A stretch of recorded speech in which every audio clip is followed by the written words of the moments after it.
Welcome to Real Estate Investing Abundance, the show for busy, fulfilled professionals like you to learn how to develop financial independence built on solid, passive real estate investments. Now, here is your host, Dr. Alan Lomax. Hello, enlightened investors. I'm your host, Dr. Alan. Delighted that you've joined us today. Are you a busy professional, passionate about the work of your calling, yet realize that even though you love what you are doing, you're exchanging your time for money? You know that if you were to lose the ability to exchange time for money, your financial well-being will be in jeopardy. If you can relate, I have great news. Steed Tucker Capital is an investment company designed for professionals to develop financial independence built on solid, passive real estate investments. Remove the anxiety of an uncertain financial future and go to steedtucker.com. Get your free one-page 10-step guide to passive real estate investing. Enlightened investors, we're going to take a look at what some consider to be the stepchild of real estate investing and explore why this asset class, self-storage, is outperforming all other asset classes during this pandemic and why you as a passive investor should care. Scott Myers and his affiliated companies focus on the acquisition, development, and syndication of self-storage facilities nationwide. He currently owns and operates over 2 million square feet and over 13,000 units nationwide. His education organization, selfstorageinvesting.com, provides courses, tools, live events, and mentoring to help others launch their own self-storage business to enjoy a lifestyle, as his saying goes, free from tenants, toilets, and trash. His various companies are also very mission-focused and funded the construction of 12 houses in Mexico and the Dominican Republic by taking his staff, partners, and other associates on their all-expense-paid short-term mission trips. Scott, let's just go into self-storage and enlighten us. You built your wealth one property at a time, and you, like many investors, thought that it would be cool to go into single family. And so you spent some time there, and then you moved on to other things. So where did it all start? How did it all begin? Yeah. So, well, first of all, thanks, Alan. It's good to see you again. And yeah, like I think most, if not almost all investors, when we start out in real estate, we start out on single families. We buy one. And that was a rental house that I bought back in 1993. I took a home equity loan out on my own house. And this had, at the time, they were still available, an assumable mortgage by the VA. And so I assumed that mortgage and took the equity out of my own home to buy that property. And using the Carlton Sheets method, for those that are perhaps up in years that have been investing a while, will remember Carlton Sheets. We fixed it, we refinanced it, we rented it out, and then moved on to the next. So the Burr method before it became the Burr method. So then we bought two more in the same fashion, took that money and doubled down, found two more rental houses in the same neighborhood that also had VA assumable mortgages. And then it took on a life of its own. We continued to steamroll after that, and we got up to about 75 houses or so. And at the time, I was still working a full-time job, and that was to manage all those single-family homes, even with assistance, was a little too much. And so if we were going to bridge that gap, then at some point you have to get into commercial, or you have to have, get the economies of scale of having many more houses than just 75 or 80 to make this work and have professional management or manage them in-house. And so we decided that economies of scale would fix this. And so we got into apartments and started buying multifamily projects around central Indiana. So we had about 400 plus multifamily units, and then decided at that point, we still didn't have the free time that we wanted. I didn't like the tenant and toilet trash business. Love real estate for all the reasons we all love real estate: leverage, depreciation, forced appreciation, somebody paying off and paying down your basis while you continue to generate wealth and your balance sheet grows. But at this point, I realized that I didn't want to be on this side of the business. And so at that point, I began to look around the landscape, and what is left without tenants, toilets, and trash in real estate are parking lots and self-storage. So I can't build a lot of value in parking lots. You can in self-storage because it's very similar to multifamily and multi-tenant real estate. So the more I looked at and the more I dove into the self-storage side of the business in this asset class, the more I liked what I saw. If somebody doesn't pay, You get to lock them out, put an overlock on their unit. And if they still don't pay after 90 days, per the lien laws in every state, then you have the opportunity to cut the lock off and hold an auction and sell their stuff and recoup your back rent and your late fees. That doesn't work in residential real estate or tenant-based habitational real estate. As a matter of fact, that would be illegal to do that. We'll be right back after a word from our sponsor. Would you ever invest all your money in a single stock? Very unlikely. Yet investors are willing to risk $50,000 to $100,000 in a single property in real estate all the time. Avestor is the world's first customizable real estate investment platform. Investors can build their own custom portfolio selecting investments across multiple asset classes such as single-family homes, multifamily, student housing, self-storage, and shopping centers. You can also invest across multiple markets and different time frames. Avestor also enables other real estate entrepreneurs and syndicators to build and use Avestor's infrastructure and cloud platform to create their own customizable real estate funds. To learn more, visit us at avestorinc.com. Avestor, real estate investing made simple. So that combined with the fact then once somebody just moved out, or whether they were removed by an auction, and we don't hold very many of those, that's not a common occurrence. But whenever we had a turn, regardless, well, in our houses and apartments, on average for me, it was, anywhere, it used to be around $2,000 when I first started. But then at the end, we got a little more efficient. It was about $1,300 in lost rent. And then carpet, paint, the usual turning a unit and getting it ready to re-rent again. That is the lost revenue in roughly 4 to 6 weeks. Well, in storage, it's a metal box on a concrete slab. And so we walk in with a blower, or our manager does, and a gas-powered blower, and in 30 seconds, they blow it out. And that's it. That is our turn. And then we move in the next person waiting in line, in which most likely there is, because our marketing is never turned off and we're constantly marketing the facility and the units. And so for those two reasons and those two alone, basically only people storing their stuff, no tenants, toilets and trash and all the calls and hassles that go with that, not chasing rent, but just collecting it one way or another. And then a quick turn to get the money back in rolling with a very, very short time frame, a very short loss. I decided I realized that this is the path that we needed to go down. And so we began systematically selling off our houses and apartments while simultaneously then doing 1031 tax deferred exchanges into self-storage, and then just buying on our own, and then eventually syndicating and raising private equity, as you had mentioned at the top of the show, and then doing more projects and joint ventures and with our limited partners as well. So that is since 1993 has brought us to that place where we're now, to update your numbers, at 2.4 million square feet, over 14,000 doors, and operating in, I think 16 or 17 states now, doing most of that through partnerships and joint ventures. Quite a journey there, and a lot of planning and systematizing and hard work and effort went into going from that first single family home to the 14,000 units that you currently have. Mm-hmm. You had mentioned, I think you said it's 90 days before you can do the sale. That varies from state to state, does it not? Very, very slightly, Alan. Every state has their own set of lien laws, but within that, then each state sets what that time frame is. And there's specific milestones and marks that you have to hit as an owner, to which allows you to be able to sell that unit off at an auction. So within a certain amount of days, you can lock them out per your lease. But then after that, the clock starts ticking. And then the state law, the lien law, takes over. That states within a certain amount of days or weeks, you have to give them notice, serve them notice by way of mail and or certified mail. Then you serve public notice to make sure that you've contacted them before you sell their contents out. Then you hold a public auction that has to be advertised, giving them another chance to see that, the owners of the units. And then right up to prior to the auction, we send another certified letter, and we have to keep the green cards to show that it was accepted before we're able to auction these units off. So they have changed over the years, in which, for one, probably the biggest change is we're able to utilize email now and see whether it was delivered to give notice. But then also with the military, there are certain folks that are deployed that no contact, and there's a moratorium on auctioning those units off, and for good reason.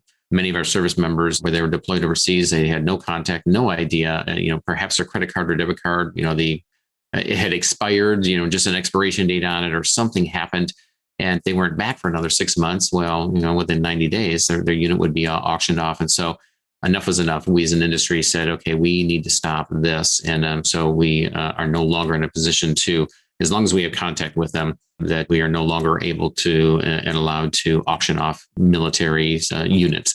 So Outside of that, again, it may vary a little bit by some of the days from state to state, but primarily we march down that same path, and within about 90 days, we have the ability to auction them off. And again, by that point, if we're in contact with them, they realize the jig is up, and it's not like just moving like you would in an apartment or a house. Their stuff's going to go away. And so at that point, yeah, absolutely, they are going to come in and pay, which they do. Yeah, it's much cheaper to pay self-storage monthly rental fee than to move elsewhere, I'm sure. That's correct. And so it's probably much easier to collect than it is to do the auction. Without a doubt.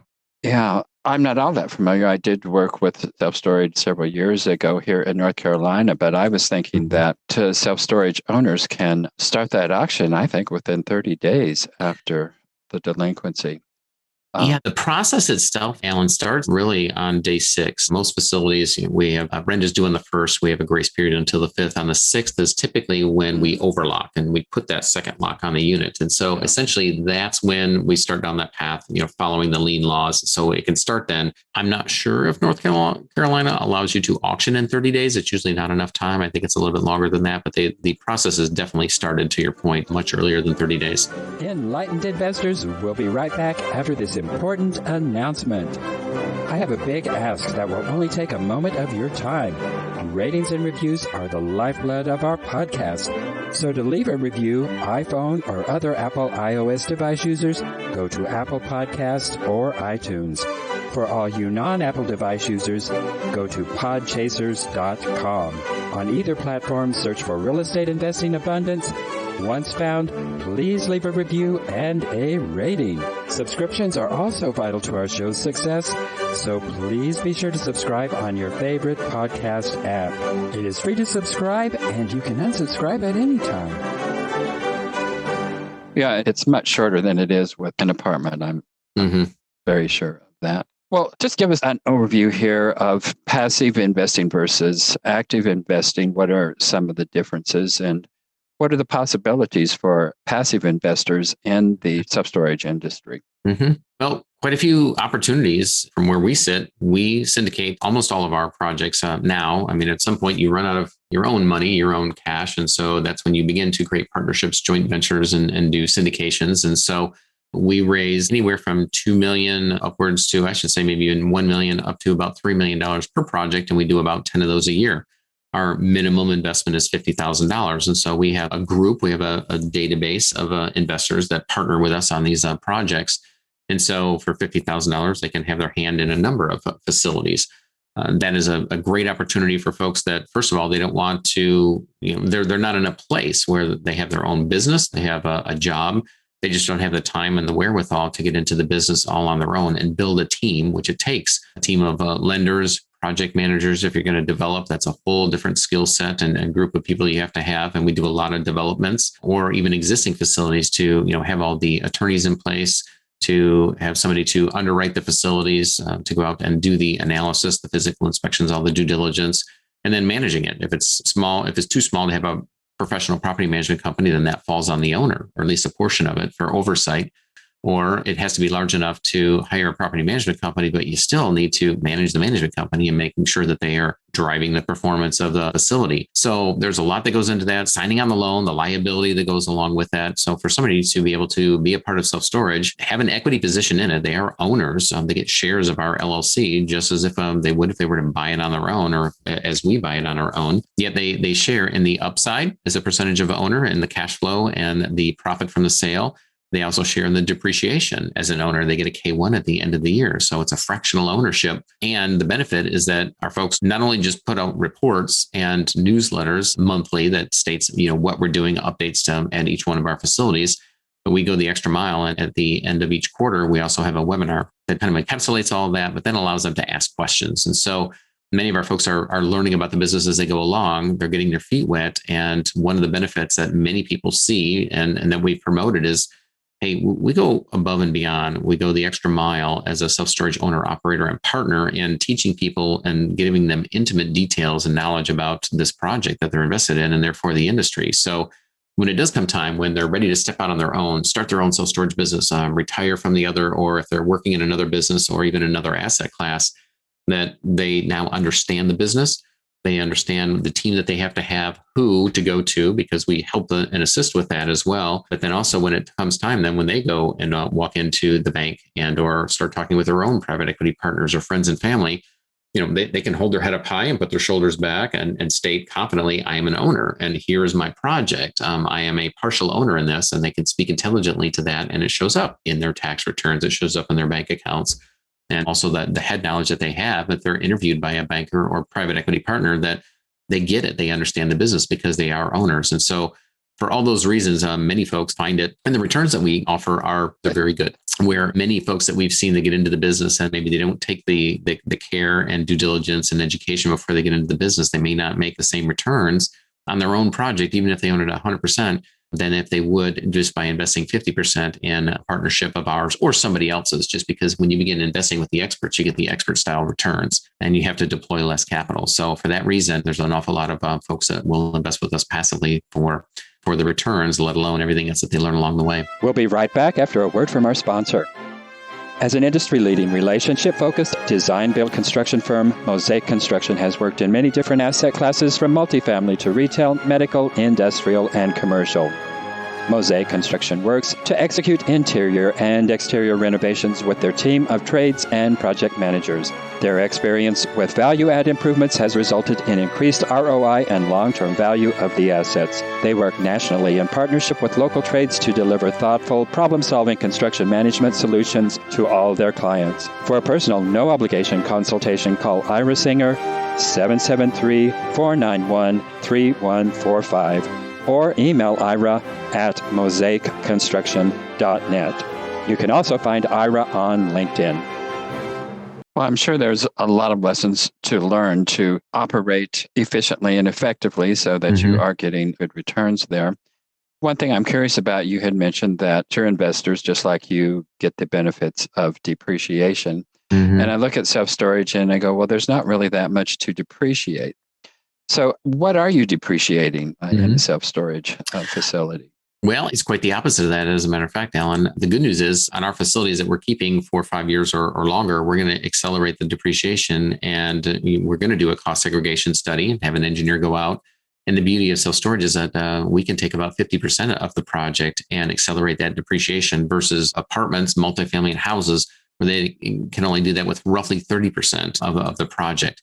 Because we have steel doors, steel walls, steel roofs, and most of that is movable. The interior walls, the doors, those are all able to accelerate at a quicker time frame within 7 years and accelerate that compared to the rest of the projects. And it depends upon the facility too. To your point, many of our facilities are multi-story. So the shell, the structure makes up more of it than the interior units, whereas our single story, more buildings and more acreage, we are able to depreciate even more of that because there's more of the movable walls and the items, the screws, right down to the screws and everything else that is movable that falls under the cost seg, accelerated depreciation and can be depreciated within 7 years. So actually self-storage is the asset class that they were able to accelerate more, a higher percentage of the project, roughly 20% more than even multifamily.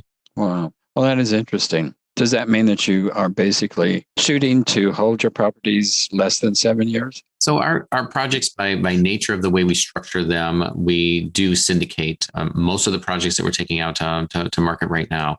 So they are development projects that they are roughly 5-year projects, in some instances 6 or maybe 7. And there are some long-term holds in there as well. But even our acquisitions, if we're bringing in our private equity, with the time value of money, as everybody knows, the internal rate of return, that's what everybody's aiming for. How much of a return can I generate in the shortest amount of time? And so our existing facilities, if we're turning them around in 2 or 3 years and just fixing management and maybe adding a building or two and putting technology in place, reducing expenses, in many cases that only takes 2 to 3 years, and then get the rent level and occupancy level up where it needs to be and maximize that. Our development projects, it may take a year to get off the ground to even begin to turn a shovel, and then another year to construct it, and then 3 years to stabilize it. And so we exit in 5 years or sometimes more. So in those instances, it may not always pay off in a 2 or 3 year time frame. And in some cases, it doesn't make sense to do so because of capital gains. And also our investors are investing out of their self-directed IRAs in which they just don't get the benefit of accelerated depreciation. It helps the overall project, but we really see the big gain in the development projects that we're holding for 5 years or more. Does that answer your question?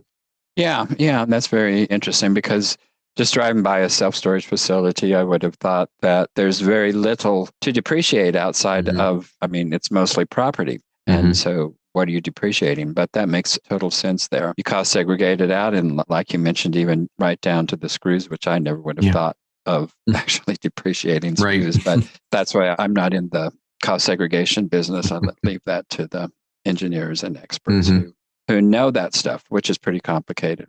Well, there is a lot to know in terms of operating a self-storage unit that is very different from apartments or even mobile home parks. What is the basic information and knowledge level that essentially a passive investor really needs to know before they invest in self-storage? I think probably if we just look at a passive investor looking at self-storage, first of all, they need to know, like, and trust the syndicator, and that person or that company has to have experience, good returns, not their first rodeo, a number of projects under their belt, and that they run a tight ship. They need to look at the team to see who's involved in it and very closely at the management, because even though the syndicator, the promoter, is going to be the driver of the performance, at the end of the day, the boots on the ground and the people responsible for making that happen are the managers or the management company, and not so much just the person behind the counter. It's really dependent upon the regional manager, the district manager that is staffing the stores, the facilities correctly, and driving the performance at those.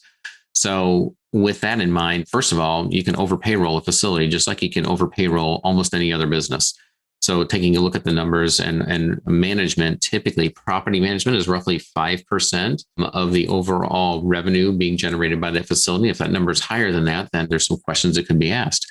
And then payroll. In our industry right now, we've seen, we've been offering contactless business interaction and touchless rentals since before it was cool to do touchless rentals from 2020. Many businesses were forced to change, and we've seen the onset of kiosks and electronics and being able to do and forced to be able to do things more over the web or through a smartphone.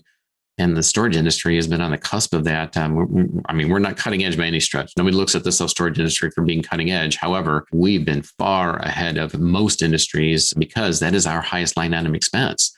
Next to property taxes is payroll.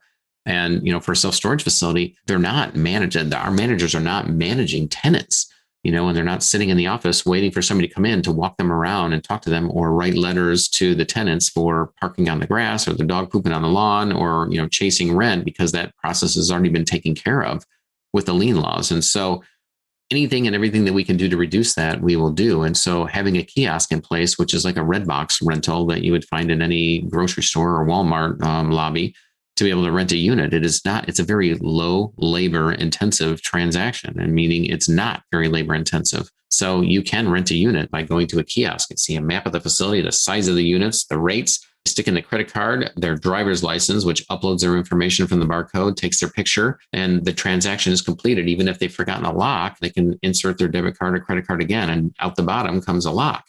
And they get to move into their facility and have a gate code to do so, all without coming into contact with a person. Just like we do at Starbucks when we order through the app ahead of time, or any other curbside service. All of it is done by the same way that the storage industry has been doing it for the past 15 years. So any of the facility owners that haven't done this in the past, they were forced to do so and get on board last year. But the good news for a passive investor is that they can see that the savings are there.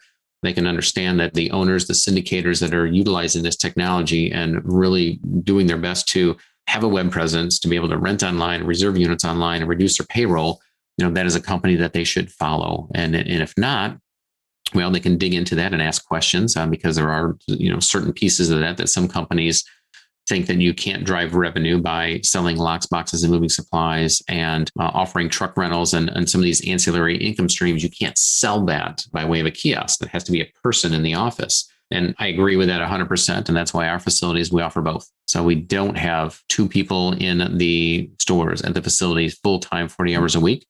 We have 25 hours a week during the busiest times that we have somebody to do just that during the busiest traffic times. And then the kiosk handles the rest and overflow even while somebody is in the store. So I think that is it's really the biggest piece, Alan, is that if somebody needs to look at the management side, is that they're on top of it. They're aware of technology. They're utilizing technology for overflow. They're using call centers. And they're doing everything in their power to not only attract people to their store, but then to convert them into clients. Well, I can certainly see how self-storage would be very, very conducive to touchless and to self-serve. And I expect that, I being one of those people, always use the self-serve at the grocery store. And that's just the way that I prefer to do it. It just gets me in and out of there faster. And exactly. And I have rented self-storage as well. And I certainly prefer those technologies to having to wait on a person to come and serve me. Interestingly, a lot of technologies are being developed, and the apartment industry is actually moving to that type Absolutely. of thing. There are apps out there available now where the property manager doesn't even have to go out and show the units. They're all on smart locks, and they give the prospective tenant the code and the app on their telephone, and the app gives the person a guided tour, and the manager doesn't even have to be there. So definitely moving in that direction. Absolutely. I was just reading an article the other day that AI is going to kill off humanity by 2050. well, that may be taking it a little too far, but we know that there's a number of jobs that are going to go away with the onset of AI. That I do believe, and that's happening and that we're seeing. I don't know about 2050, that Terminator comes full circle, but certainly a different world that we're heading towards. Certainly. But then there's all kinds of better jobs that often comes with the loss of those types of jobs. But anyway. So what are the advantages of focusing up on cash flow in terms of real estate investing? Well, I think cash flow is a measurement of the success of the business. If you're doing things right, you're going to have a certain amount of cash flow. And, the metrics within our industry is what we match that against. Compared to other businesses, a fairly simple, predictable business model. And we have very specific key performance indicators, cash flow being one of them. In commercial real estate, as you know, Alan, everything's a function of a cap rate, just about everything. So it's a net operating income. Your income minus your expenses, and you determine your value by the bottom line and divide that by a cap rate. So what we see coming out the bottom in terms of a cash flow is going to be an indicator of value. And so we have to provide value and returns to our limited partners in our syndications. And so cash, as they say, is not only king when it comes to buying, but cash is the king measurement to see how successful our project is. So we do everything in our power to make sure that we are deriving revenue and squeezing every last dollar out of each and every project that we can, while simultaneously looking at every single line item expense and driving that down as much as possible. You can do that sometimes to a fault, and you lose some service, and you lose somewhat perhaps the value of your facility in doing so. You can go to extremes, but we've been at this a number of years now. We have the right team, we have the right vendors, and above all else, we've got experience in this to know what happens and what levers to pull and how far to pull them to get the desired result at the bottom.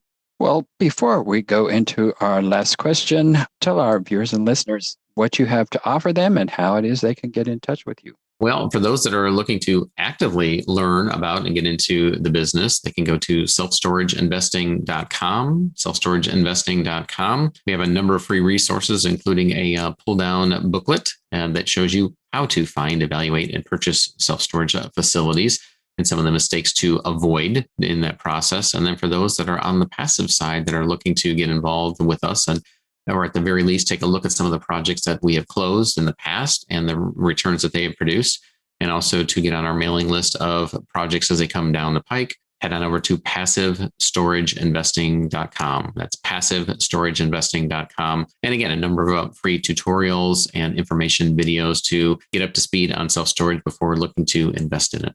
Well, we talked a lot about the advantages of self-storage, and there are certainly plenty of them. But any investment is a risk, I guess, outside of CDs.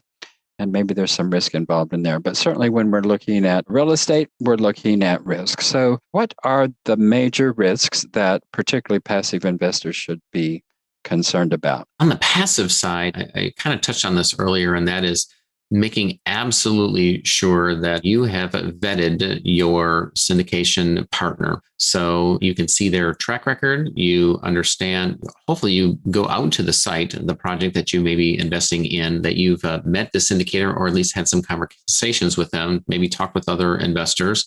But again, this isn't their first rodeo. If it sounds and looks too good to be true and the rates of return that they're offering doesn't match the market, in other words, it's astronomically higher, then I think it's time to take a look under the hood. But experience is the main thing. And we can certainly, Alan, drill down in several other areas in a minute fashion, but you need to know, like, and trust a syndicator, and they have to have a good reputation of producing returns. That's first and foremost, I think, above all else. And so doing your due diligence, just like you would as an active investor. I think too many investors don't perform enough due diligence. They rely on the seller's numbers or the broker's numbers. And not that we don't trust brokers, but they get their numbers from the sellers. And if we don't dig into those and do our due diligence, and we may not like what we have once we've bought it. And the same goes for being a passive investor. You need to get into that syndicator's portal, pull down the due diligence items and begin to look through and poke holes in and question, their underwriting if something looks off. So understand the asset class, understand that syndicator and promoter before making an investment. Are there anything in particular in that due diligence process that they should specifically be concerned with, or does that vary from project to project? It does vary from project to project. I think that, like anything else, it's a math exercise. And so if you understand the underwriting of a self-storage facility, pay close attention to that piece, the analysis itself. But then if most indicators offer a webinar or a video where they present the numbers on a project, and if anything seems to be, too good to be true or out of whack, I think one of the first things, Alan, we see is if there's the underwriting, the financial analysis on a project, if there's lots of zeros, that means they've maybe rounded up, maybe rounded down, or maybe they just plugged a number in that's an industry average. So when I see that, I immediately begin to question, where did the number come from and why does it have a lot of zeros behind it? To me, it's not an exact number based upon a formula or on past history of that particular project, with an increase for this year. So those are, I think, some of the main things you just need to dial in and look at the numbers. And again, if it looks and sounds too good to be true, then it may be. Just very well may be. Lots of operators out there and lots of good ones, but not all of them are. So due diligence is very important. Well, Scott, thank you so much for being on the show again today. Once again, it has been a pleasure and a delight. Thanks so much. Pleasure was mine as well, Alan. Thanks so much. Good to see you again. Good to see you.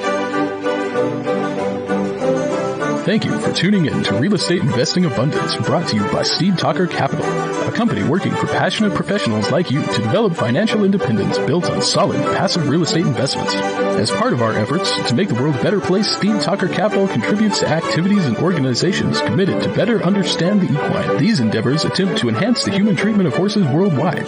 Steve Talker Capital, working for a world where all creatures, great and small, flourish abundantly. For resources to develop your financial independence, connect with us at stevetalker.com.